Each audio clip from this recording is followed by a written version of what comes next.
وہ جو دلبر جان ہے نا، اس کو تم بری طرح پسند آ گئی ہو۔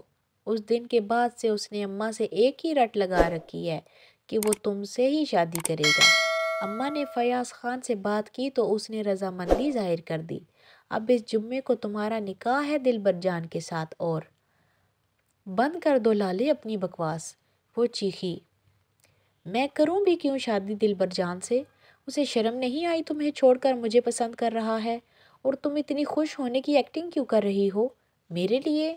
نہیں، تمہیں ایسا کرنے کی کوئی ضرورت نہیں۔ تمہیں اس کے منہ پر تھپڑ مارنا چاہیے تھا کہ اس نے ایسا سوچا بھی کیوں۔ اور میرے لیے کوئی قربانی دینے کی ضرورت نہیں۔ مجھے اس سے کبھی بھی شادی نہیں کرنا، کبھی بھی نہیں، سمجھ گئی تم؟ اس کے تو تن بدن میں دلبر جان کا نام سن کر آگ لگ گئی تھی۔ لالے اطمینان سے بیٹھی اس کا رد عمل دیکھ رہی تھی۔ اور وہ فیاض خان، اسے کہنا میرے سامنے بھی مت آئے، مجھے اس کا کوئی بھی فیصلہ منظور نہیں۔ میں جا رہی ہوں واپس چچا کے پاس۔ وہ ہذیانی ہو رہی تھی۔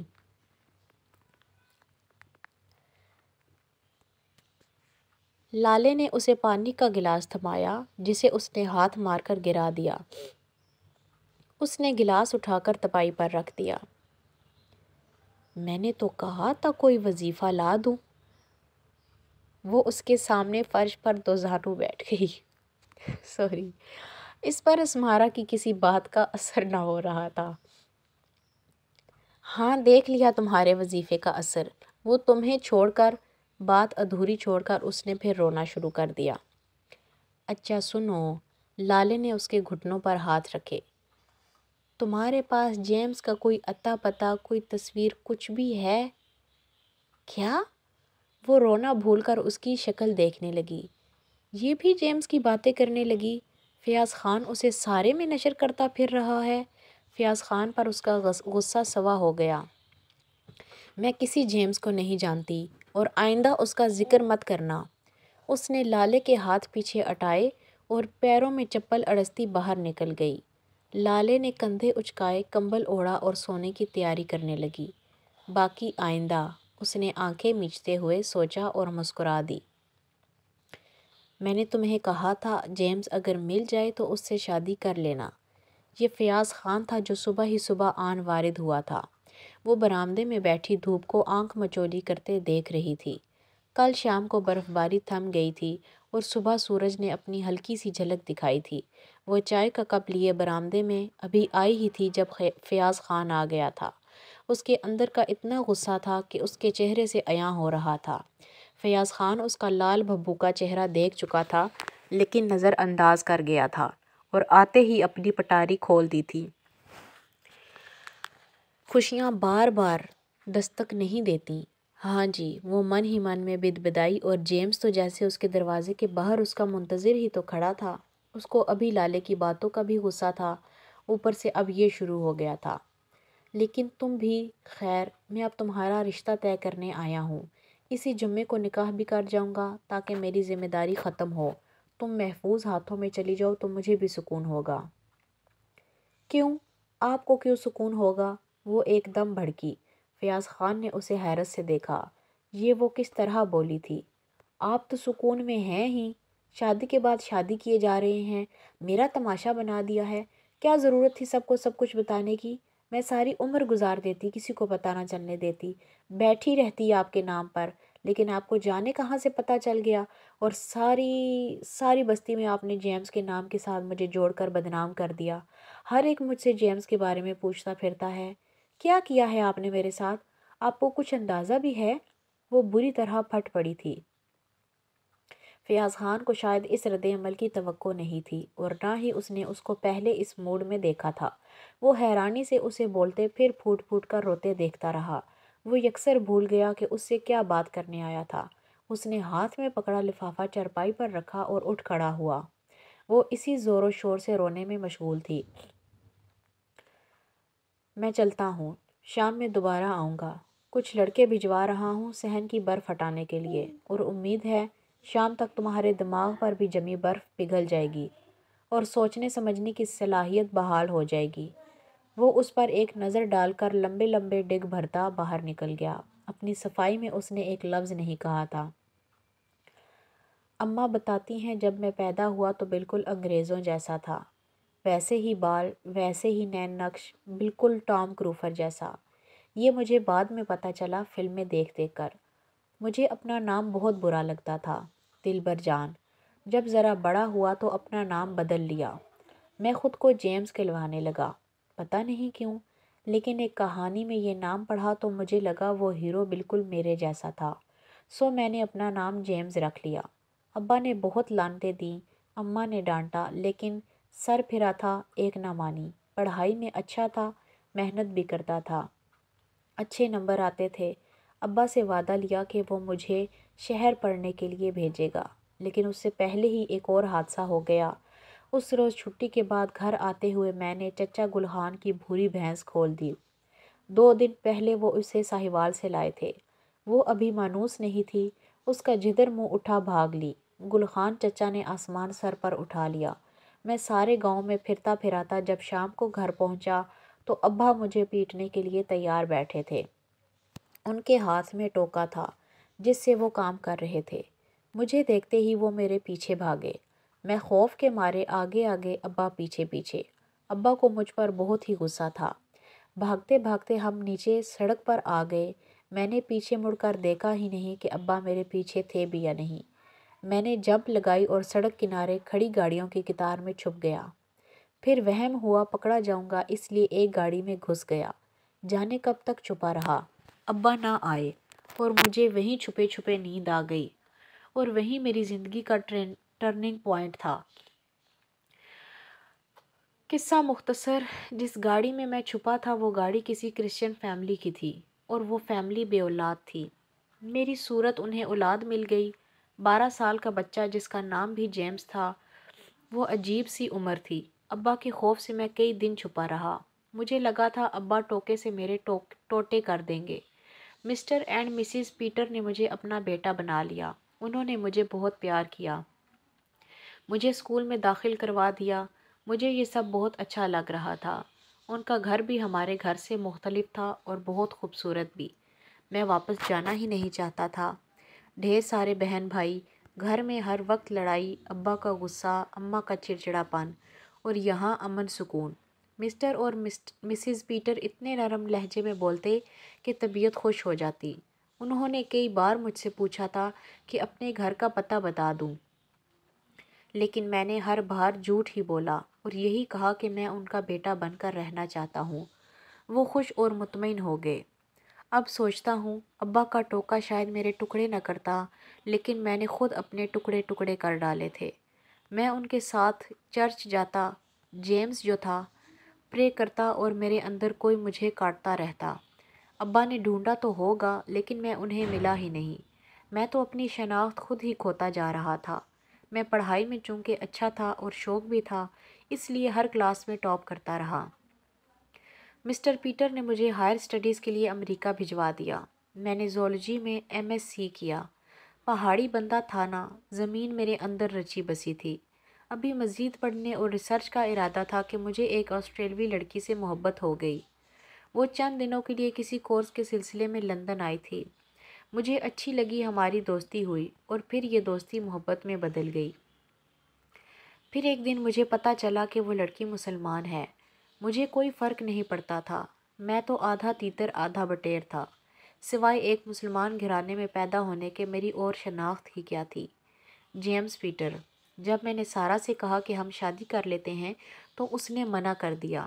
میں نے وجہ پوچھی تو وہ بھی اس نے بتانے سے انکار کر دیا۔ وہ کچھ بھی بتانے پر آمادہ نہیں تھی۔ مجھے لگا شاید اسے میرے آدھا تیتر آدھا بٹیر ہونے پر اعتراض ہے۔ میں نے اسلامک سینٹر جانا شروع کر دیا تاکہ وہ مسلمان جو کھو گیا تھا اسے تلاش کر سکوں، لیکن میں اسے تلاش نہ کر سکا۔ میں ارادے کا کچا تھا، مشکلوں سے گھبراتا تھا۔ اسی اثناء میں سارا کا کام مکمل ہوا تو وہ واپس آسٹریلیا چلی گئی۔ میرے لیے اس کے بغیر وقت کاٹنا مشکل ہو گیا۔ میں نے اسٹڈی ویزا اپلائی کیا، مسٹر پیٹر سے کہہ کر آسٹریلیا میں اپنا ایڈمیشن کروایا، اور سارا کے پیچھے پیچھے یہاں آ گیا۔ لیکن یہاں آ کر جو بات مجھ پر کھلی وہ زیادہ جان لیوا تھی۔ سارا شادی شدہ اور 2 بچوں کی ماں تھی اور اپنے ہسبینڈ کے ساتھ بہت خوش تھی۔ میرا دل ٹوٹا اور بری طرح ٹوٹا۔ اس روز میں نے پہلی بار اللہ کے حضور سجدہ ریز ہو کر معافی مانگی۔ میں نے اپنے ماں باپ کا دل دکھایا تھا، خود کو ان سے دور کیا تھا، اور سب سے بڑی بات اپنی شناخت، اپنا غرور کھویا تھا۔ میں مسلمان تھا، اس پیارے نبی صلی اللہ علیہ وسلم کا امتی تھا۔ میرے لیے توبہ کے سارے دروازے کھلے تھے۔ سارا کے ہرجائی پن نے مجھے میرے اصل کی طرف لوٹا دیا تھا۔ میں اب جلد از جلد یہاں سے واپس جانا چاہتا تھا، اماں ابا کو ڈھونڈنا چاہتا تھا، اور مسٹر اینڈ مسز پیٹر سے معافی بھی مانگنا چاہتا تھا۔ یونیورسٹی میں ہی میری دوستی ایک پاکستانی لڑکے بلال سے ہوئی۔ وہ بہت اچھا، بہت نائس لڑکا تھا، لیکن تم پر نظر رکھتا تھا۔ بعد میں اس نے بتایا کہ اس کے ابا نے اسے تم پر نظر رکھنے کی خاص تاکید کی ہے، اور پھر ایک دن اس نے مجھے تمہارے بارے میں سب کچھ بتایا تھا، تمہارے اماں ابا کے جلائے جانے کے متعلق، تمہاری جان کو لاحق خطرے کے بارے میں۔ اس کے ابا تمہاری کسی فیکٹری میں اعلیٰ عہدے پر تھے، شاید مینیجر وغیرہ، اور تمہارے ابا کے نمک خواروں میں سے تھے۔ جب تمہارا ایڈمیشن یہاں ہوا تو انہوں نے اپنے بیٹے کو بطور خاص تمہارا خیال رکھنے کا کہا تھا، مگر دور سے تاکہ تمہیں احساس نہ ہو۔ وہ یہاں پہلے سے تھا۔ بلال کے ساتھ میں بھی تم پر نظر رکھنے لگا، اور اسی نظر رکھنے کے چکر میں پتہ نہیں مجھے تم کب اچھی لگنے لگی۔ بلال میں اور بھی بہت سی خوبیاں تھیں۔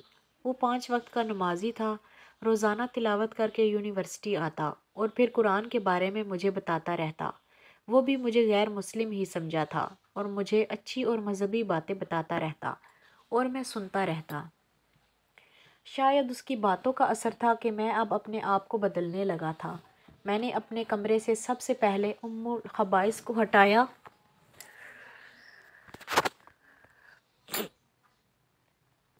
اور پھر نماز پڑھوں نہ پڑھوں ہر وقت باوضو رہنے لگا۔ بلال کی صحبت اور دوستی پوری طرح مجھ پر چھا رہی تھی۔ وہ اپنے ماں باپ کا اکلوتا بیٹا تھا، اور اپنے پاپا کی خواہش پر اعلیٰ تعلیم کے لیے یہاں آیا تھا۔ اسی نے مجھے بتایا، مذہبی ہونا بری بات نہیں، ہمیں اپنی اقدار پر فخر ہونا چاہیے، نہ کہ شرمندہ۔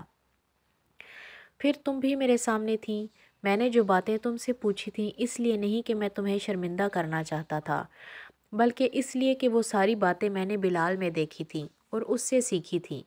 میں نے بلال کے کہنے پر اس روز پہلی دفعہ باجماعت نماز پڑھی تھی، اور اسی کے کہنے پر میں نے داڑھی رکھنا شروع کی تھی، کیونکہ بلال نے ہی مجھے بتایا تھا کہ داڑھی رکھنا سنت رسول صلی اللہ علیہ وسلم ہے۔ لیکن اس وقت میں یہ سب قطعاً تمہیں امپریس کرنے کے لیے نہیں کر رہا تھا، وہ میرے اندر کی تبدیلی تھی۔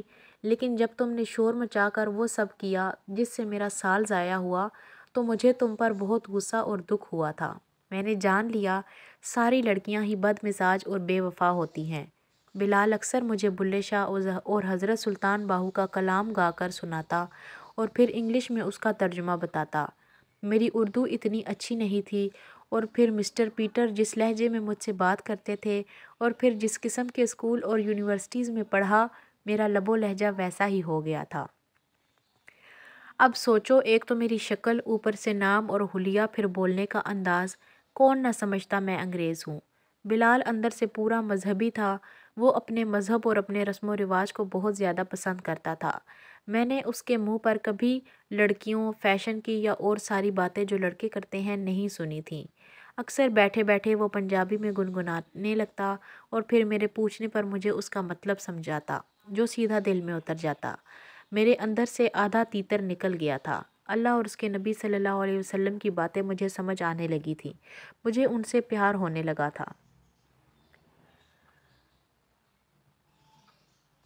میں بلال کے ساتھ واپس پاکستان آیا۔ میرے دل کے کسی بھی کونے میں نہیں تھا کہ میرا پاکستان آنا تمہارے لیے ہے۔ اس دن کے بعد میں نے تمہارے بارے میں سوچا بھی نہیں تھا، لیکن ایک روز بیگ کی صفائی کرتے ہوئے ایک پرانی کتاب کے اندر سے تمہاری تصویر نکل آئی۔ حیران ہوا تصویر کہاں سے لی۔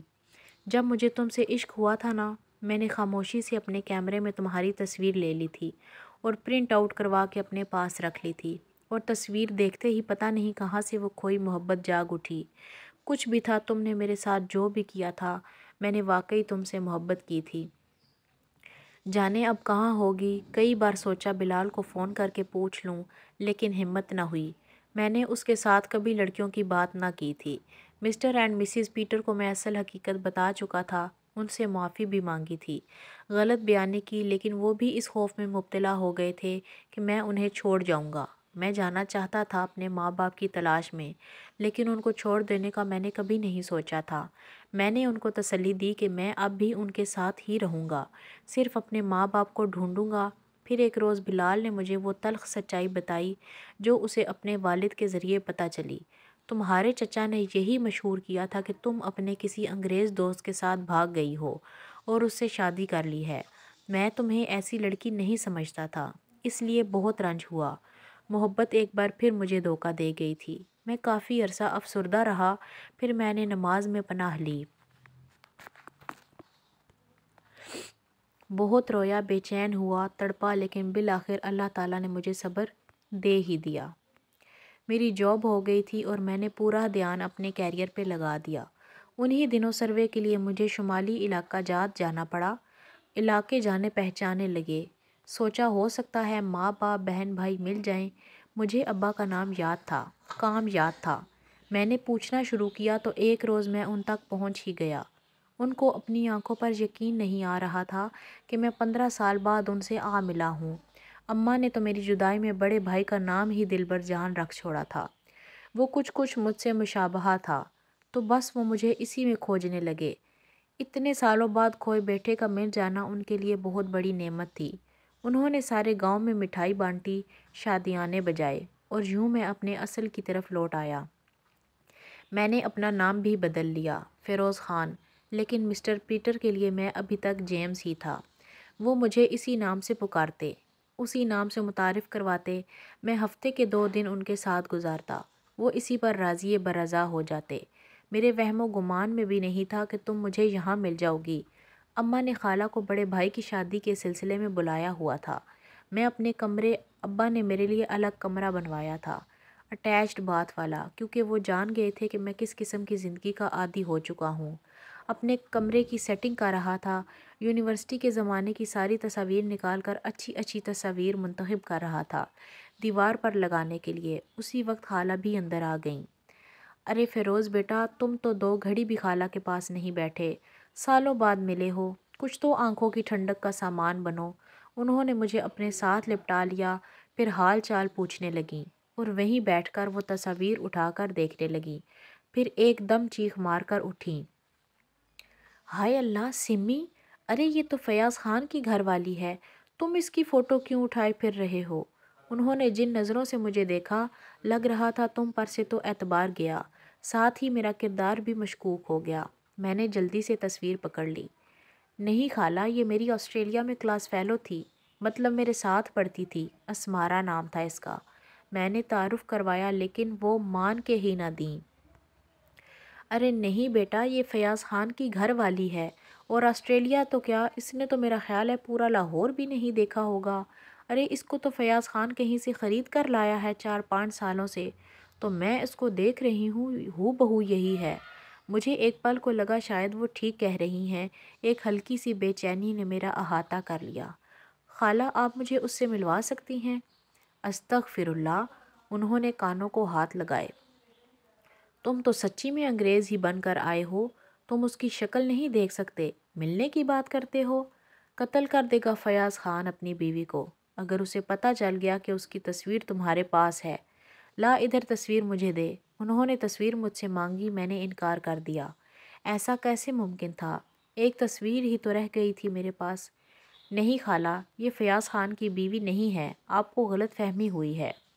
وہ منہ بناتی اٹھ گئیں، لیکن انہوں نے فوراً جا کو اماں کو وہ بات بتا دی۔ اماں نے بھی وہ تصویر دیکھ کر تصدیق کر دی۔ سب بچھڑے یہی ملنے والے تھے کیا؟ میں سوچ کر رہ گیا۔ پھر میں نے لالے کو اعتماد میں لینے کا سوچا، کیونکہ میں جتنی بار خالہ کے گھر گیا، یہی پتہ چلا وہ فیاض خان کے گھر گئی ہوئی ہے۔ میں نے بس اتنا ہی پوچھا، کیا فیاض خان کی بیوی بہت خوبصورت ہے جو تم ہر وقت اس کے ہاں پائی جاتی ہو؟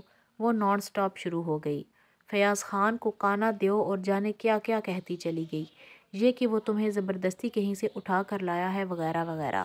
میرے کہنے پر اس نے تم سے کئی بار پوچھا کہ کیا یہ شادی تمہاری مرضی سے ہوئی ہے، اور تمہارے اطمینان کے متعلق بھی بتاتی رہی۔ کسی طریقے سے اس نے تمہاری تصویر بھی حاصل کر لی تھی اور لا کر مجھے دے دی تھی، اور کنفرم ہو گیا تھا کہ تم ہی اسمارا تھیں۔ دکھ، کرب، بے چینی اور غصہ ایک ساتھ تمہارے لیے میرے دل میں پیدا ہوئے تھے۔ فیاض خان جیسے شخص کے ساتھ بھاگ کر شادی کرنے کی کیا تک تھی، کیا مجبوری تھی؟ میری روح کو کسی بھی طرح چین نہیں تھا۔ میں بس ایک بار تم سے ملنا چاہتا تھا، پوچھنا چاہتا تھا ایسی کیا مجبوری تھی جو تم نے یہ قدم اٹھایا، لیکن میری سب کوششیں رائے گاں گئیں۔ لالے نے میری تصویر بھی تمہیں دلبر جان کے نام سے دکھائی، لیکن پھر بھی تم نے کوئی رسپانس نہیں دیا۔ مجھے اندازہ ہو گیا کہ تمہارے دل میں میرے لیے نہ پہلے کوئی جگہ تھی اور اب تو کسی صورت نہ ہو سکتی تھی۔ میرا یہاں کام پورا ہونے والا تھا، مجھے شہر واپس جانے تھا، اور میں سوچ رہا تھا کہ اب جا کر دیر سے واپس آؤں گا۔ اس شام مسجد سے نکلتے ہوئے فیاض خان سے ملاقات ہو گئی۔ میں سائڈ سے ہو کر نکلنے لگا کہ فیاض خان نے کندھے پر ہاتھ رکھ دیا۔ میں نے مڑ کر دیکھا۔ مجھے تم سے بات کرنی ہے، آ جاؤ، اس نے حکمیہ لہجے میں کہا، اور میں ہپنوٹائزڈ ہو کر اس کے پیچھے چلنے لگا۔ اس کی بات کا آغاز ہی اس قدر بلاسٹنگ تھا کہ میں اپنی جگہ سے اچھل پڑا۔ وہ مجھے تم سے شادی کرنے کا کہہ رہا تھا۔ خالہ نے سب کچھ فیاض خان کو سنا دیا تھا، بقول اس کے وہ بہت دیر سے میری یعنی اس انگریز کی تلاش میں تھا۔ اس نے مجھے سب قصہ سنایا، کیسے تم اس کی زندگی میں آئی۔ میں اس کی باتیں سن کر حیران ہی نہیں پریشان بھی ہو رہا تھا۔ کیا ایسا بھی ہوتا ہے دنیا میں؟ دیکھو، اگر تم مجھ سے پکا وعدہ کرو تو میں اسمارا کو طلاق دے دیتا ہوں۔ عدت پوری ہونے کے بعد تم مجھ سے شادی کر کے شہر لے جانا۔ یہاں سوائے تمہاری خالہ اور لالے کے کوئی اس کو شکل سے نہیں پہچانتا۔ یہ سب میں اس لیے کہہ رہا ہوں کہ کہیں تمہارے ماں باپ اعتراض نہ کریں۔ میں نے تمہاری خالہ کو سمجھا دیا ہے، وہ چپ رہے گی۔ اسمارا شہری لڑکی ہے، شہری بن کر تمہارے ساتھ واپس آئے گی تو کوئی پہچان ہی نہ پائے گا۔ اس نے بہت سزا کاٹی ہے۔ میں چاہتا ہوں اب وہ کسی محفوظ ہاتھ میں چلی جائے۔ اس کا سہارا بننے والا اس کو پیار، محبت اور عزت دے۔ وہ دودھ کی مانند پاکیزہ ہے۔ میں نے آج تک اس رشتے کی نظر سے اسے دیکھا ہے اور نہ ہی کبھی اس حق کو استعمال کیا ہے۔ امید ہے تم میری بات کو سمجھ رہے ہوگے۔ یہ گھر، بینک میں کچھ روپیہ بھی اس کے نام ہے، اور اگر مزید ہمت ہو اور دولت چاہیے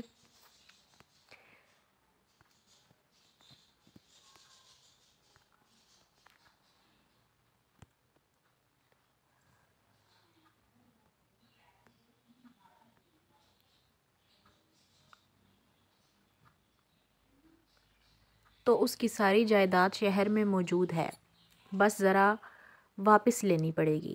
فیاض خان ہولے ہولے بول رہا تھا اور مجھے واقعی سمجھ نہیں آ رہا تھا کہ کیا کروں۔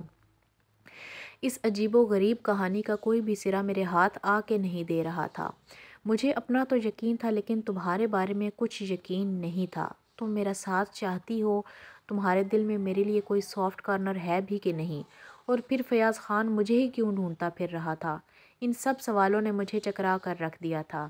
میں فی الفور فیاض خان کو کوئی جواب نہ دے سکا۔ اس نے مجھے اچھی طرح سوچ سمجھ لینے کے بعد فیصلہ کرنے کا کہا۔ میرے پاس تو ایک لالے ہی ذریعہ تھی۔ میں نے پھر اس کی خدمات حاصل کیں، لیکن نتیجہ اب بھی زیرو ہی تھا۔ بقول اس کے، لڑکی منہ سے کچھ بھی پھوٹنے کو تیار نہیں۔ اس روز بھی میں لالے کے گھر سے اس لیے آیا تھا کہ کسی طرح تم سے مل سکوں اور تم سے یہ سب ڈسکس کر لوں، کیونکہ اگلے روز مجھے واپس شہر جانا تھا۔ میری قسمت بری کہ میرا پاؤں پھسلا اور میں پہاڑی سے نیچے جا گرا۔ پہاڑی اتنی اونچی نہیں تھی، لیکن دباؤ آنے کی وجہ سے ٹانگ کی ہڈی فریکچر ہو گئی۔ میں بستر پر پڑ گیا۔ میرا بایاں ہاتھ بھی زخمی ہوا تھا۔ آفس سے بھی لمبی چھٹی لینا پڑی اور میں بس گھر کا ہو کر رہ گیا، اشارے سے نمازیں پڑھتا۔ پھر ایک روز میں نے ٹی وی پر حدیث مبارکہ سنی، جس کا مفہوم کچھ اس طرح تھا کہ نبی اکرم صلی اللہ علیہ وسلم نے ان لوگوں کے گھروں کو آگ لگانے کا کہا تھا جہاں سے لوگ نماز پڑھنے کے لیے نہیں نکلتے۔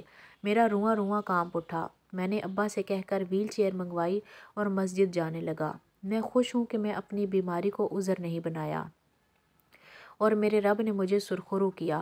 ڈاکٹر نے مجھے تسلی دی تھی کہ چند ماہ تک میں دوبارہ سے اپنے قدموں پر کھڑا ہو سکوں گا۔ فیاض خان نے پھر مجھ سے رابطہ کیا اور اب کہ میں نے حامی بھر لی، لیکن اس شرط کے بعد میں ٹھیک ہو جاؤں گا، اس کے بعد اپنا پروپوزل بھیجوں گا۔ فیاض خان نے طلاق کے کاغذات تیار کروا لیے اور اپنے فیصلے پر عمل درآمد کر کے یہاں سے چلا بھی گیا۔ لالے نے اب تک کوئی حوصلہ افزا رپورٹ نہیں دی تھی، سوائے اس کے کہ تم نے 1-2 بار میری فیملی کے بارے میں پوچھا تھا، اور یہ کوئی اتنی اہم بات نہیں تھی۔ میری ٹانگ رفتہ رفتہ ٹھیک ہو رہی تھی اور تمہاری عدت پوری ہونے میں بھی چند ہی دن رہ گئے تھے۔ مجھے سمجھ نہیں آ رہی تھی کہ تم تک کیسے رسائی حاصل کروں کہ فیاض خان کا مجھے فون آ گیا۔ وہ پوچھ رہا تھا کہ میں نے کیا پیش رفت کی ہے۔ میں کیا بتاتا؟ میں نے اسے کہا کہ وہ خود ہی تم سے بات کر لے۔ اس نے خالہ کو فون کیا اور اس روز انہوں نے تمہیں اماں کے بہانے اسی لیے بلایا تھا کہ تم سے کھل کر بات کر سکیں، لیکن اس روز بھی قسمت دغا دے گئی، تم سلپ ہو گئیں۔ اتفاق سے اس روز دلبر جان بڑا بھائی وہاں سے گزر رہا تھا، اس نے تمہیں بچا لیا۔ بات پھر وہیں کی وہیں رہ گئی، اور اس کے بعد کیا ہوتا رہا ہے تمہیں معلوم ہے اسمارا۔ یہ سب میں نے تمہیں اس لیے بتایا کہ تمہیں کوئی شک نہ رہے۔ یہاں فیاض خان بھی موجود ہے اور لالے اور خالہ بھی۔ اپنی ماں اور باپ کو منانا میرے لیے مشکل کام نہیں۔ تم فیاض خان کے منقوہ رہ چکی ہو، یہ بھی قابل ذکر نہیں۔ میرے لیے اس وقت صرف یہ بات اہم ہے کہ تم میرے بارے میں کیا سوچتی ہو۔ تمہارے دل میں میرے لیے کوئی جذبہ ہے بھی یا نہیں، یا محض یہ میری محبت ہی ہے؟ میں یک طرفہ محبت میں بھی تم کو اپنا سکتا ہوں، لیکن اگر تمہارے دل میں کوئی اور ہے، تم کسی اور کو پسند کرتی ہو، تو یقین کرو اس نے فیاض خان کی طرف دیکھا، اسے ڈھونڈنے کی کوشش کرتے ہیں۔ میں زبردستی کے رشتے بنانے کا قائل نہیں۔ بہت وقت گزر گیا، برا تھا یا اچھا، پلٹ کر مت دیکھو۔ کس نے تمہارا اعتماد لوٹا، کس نے رشتوں کو داغدار کیا، مت سوچو۔ یہ سب جو بھی ہوا اسی طرح لکھا جا چکا تھا۔ کتاب زندگی کا ایک ایک حرف وہی بولتا ہے جو مشیت ایزدی ہے۔ کوئی نہیں جانتا کس کے لیے اگلے صفحے پر کیا رقم ہے۔ میرے پاس نہ وعدوں کے خوشنما کھلونے ہیں اور نہ ہی کوئی قسم، لیکن دل یقین کرے تو مان لو، میں ہر ممکن تمہیں خوشیاں دینے کی کوشش کروں گا، اور اتنی خوشیاں دوں گا کہ سارے پچھلے زخم بھر جائیں گے۔ دیکھو، بڑی مشکل سے دلبر جان نیچے جا کر یہ پھولوں کا باسکٹ لایا ہے۔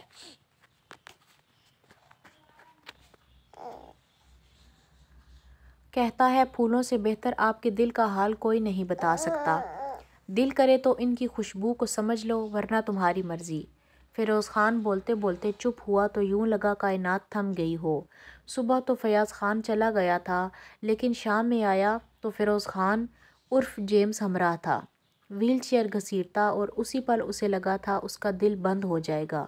اس کے دل نے جھوٹ نہیں کہا تھا، وہ اسے یوں ہی مسجد کے پاس بنے چبوترے کی طرف نہیں لے کر جاتا تھا، اس کا دل یوں ہی کافی کلر کے بالوں میں نہیں ٹھہرا تھا۔